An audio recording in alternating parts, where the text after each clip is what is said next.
Shout out sa mga lalaking maayo ragsaad. Ayaw mugsaad sa iyong uyab. Kung dili ninyo matuman, ayaw ninyo isaad. Kung di ninyo mabuhat, before mo nang uyab, nisaad na mo. Nga imo siyang ampingan. Og di nimo siya pasagdan. Og di nimo siya biyaan. Pero anang nauyab na mo, wala na. Gakahinay-hinay na kagkabalaw. Oo, natay panahon nga balawan ta sa tong uyab.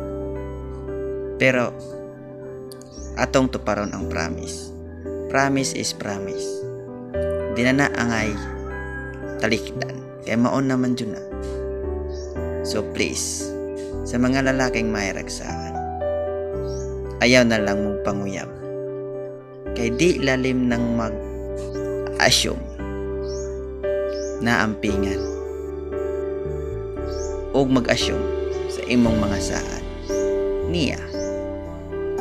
Kay tanambay, gusto na sila ampingan, gusto na sila palangkaw.